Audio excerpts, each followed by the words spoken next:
শিহরণ জাগবে আপনাদের হৃদয়ে অন্তরে। শুধু তাই নয়, আপনাদের পিতামাতা মারা গেলে আপনারা ত্যাগ বস্ত্র পরেন তো বাবা? ত্যাগ বস্ত্র পরেন, কাঁধে স্কন্ধে একটা ধরা বাঁধেন। সকলেই লক্ষ্য করল যে স্বয়ং গোপীনাথ একটা ত্যাগ বস্ত্র পরিধান করেছেন।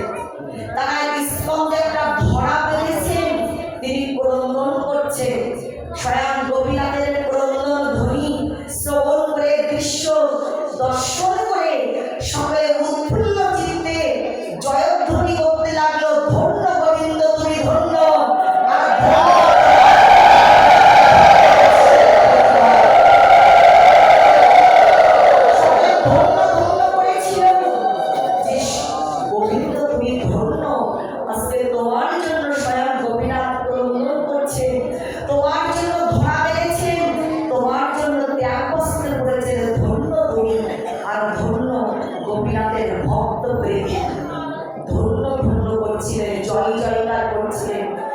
এমনি করে দীর্ঘ 11টা দিন পরে গিয়ে মহাসারোবরে আড়ম্বরে এই ভাগবতীয় সুসিদ্ধান্তের মধ্য দিয়ে গোবিন্দ ঘোষের অন্ত্যেষ্টি ক্রিয়ার মহামহোৎসব অনুষ্ঠিত হয়েছিল।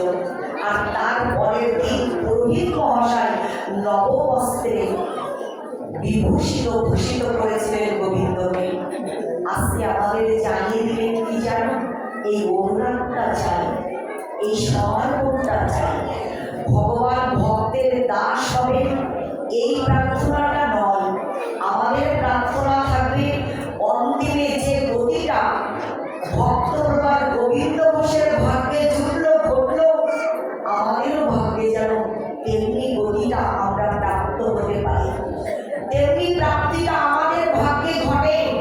আর আমাদের কামনা বাসনা প্রার্থনা নিবেদন একটাই থাকবে যে ভজনানন্দী দেহগুলো আমরা পেয়েছি, ভগবান আমাদের দিয়েছে, এই ভজনানন্দী দেহ দিয়েই প্রত্যেকটা অঙ্গ প্রত্যঙ্গ দিয়েই যেন আমরা রাধা মাধবের সেবায়, আমরা গুরু গৌরাঙ্গের সেবায় আর সাধুগুরু বৈষ্ণবের সেবায় যেন আমরা ব্যয় হয়ে করতে পারি। এই প্রীতিপূর্ণ নিবেদনে আজকের মতো ভাগবতীয় আয়োজন এখানেই বিরস্ত করছি এবং সকলে